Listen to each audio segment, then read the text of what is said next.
The early 19th century marks a significant departure in the choice of subjects by French artists, who hitherto had mainly concentrated on themes of classical history, antiquity, and mythology, as well, of course, religious themes. While the choice of sources was quite broad, there were three particular writers who provided subjects for these artists. Here we begin with the subject Paolo and Francesca from Dante's Inferno, the sad story of the lovelorn couple, caught in an embrace by the young Francesca's husband. The first of these paintings, by Coupen de la Couperie, commissioned by Empress Josephine, was engraved and provided the source for many of the later compositions, including the numerous versions by Jean-Auguste Ingres, and this painting here by Louis Rubio, shown at the 1833 Salon. Ingres' several compositions all followed the same format. But Delacroix's choice of a subject from Dante stands in stark contrast to that of Ingres. With Dante and Virgil his guide in a boat, surrounded by writhing bodies in the Inferno, Delacroix's contemporary Ary Scheffer chose to paint the two lovers entwined in each other's arms and reciting their story to Virgil and Dante. Scheffer's composition was based on a relief by the sculptor Flaxman. And like Ingres, he repeated his composition many times. We show here the second and largest version, painted for Count Krasinski in 1852, and a small version, painted for the great opera singer Pauline Viardot, which was in her sale in 1903. Perhaps surprisingly, one of the most popular writers with French artists was William Shakespeare, rather than one of their own great writers.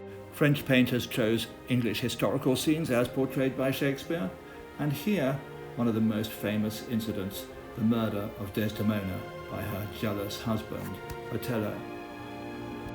Looking at this painting, we have to wonder, was Desdemona merely suffocated, or was she stabbed? We see a missing dagger in Othello's belt.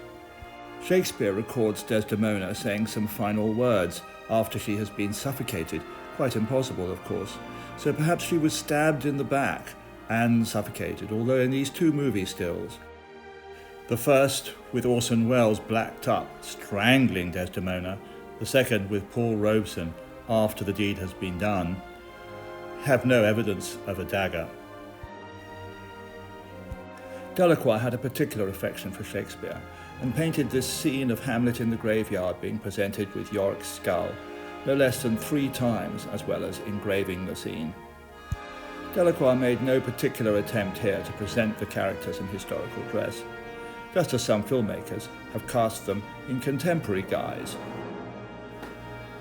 Faust's seduction of Marguerite and the story of his promise to Mephistopheles was another favourite, here painted by Delacroix and Alexandre Évariste Fragonard.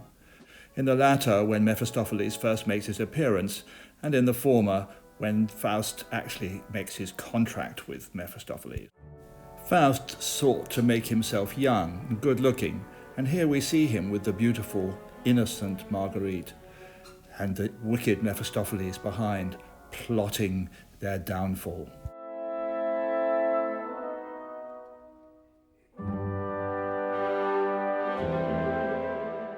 When Marguerite becomes pregnant, Faust abandons her and is challenged to a duel by her brother Valentine, who is then stabbed in the back by Mephistopheles in this composition by Alexandre-Marie Collin. The dying Valentine curses his sister, wishing that she go to hell. Having killed her child, she is sentenced to death. But on the way to the scaffold, she is redeemed in a scene set superbly to music by Charles Gounod in his opera Faust.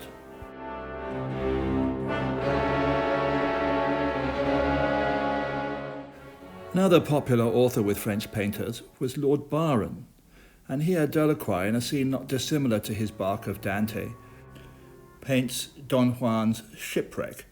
As the only survivor, Juan is rescued by a young woman, Haydée, and her maid, and here is portrayed in the cave where she keeps him because she does not dare to bring him home to her family.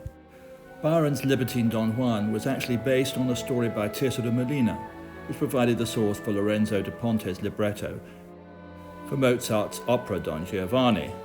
The famous scene when Don Giovanni mocks the challenge by the commentatore is painted here by Alexander of Ries-Fragonard in a finished work and in a small sketch.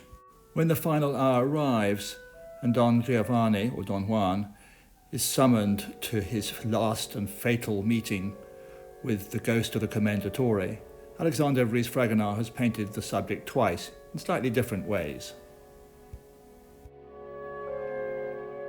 Byron again provides a source in his tale of El-Jar and Hassan and their fatal combat, here painted by Delacroix, by Collin, and by Horace Vernet.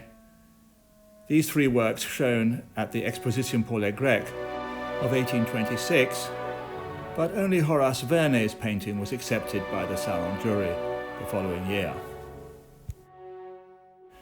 Here, in a work actually taken from a French writer, the playwright Corneille, we show the scene where the great Spanish hero, El Cid, has to accept his father Don Diego's command to challenge Don Gomez, the father of the woman he loves, and of course, kill him in a duel.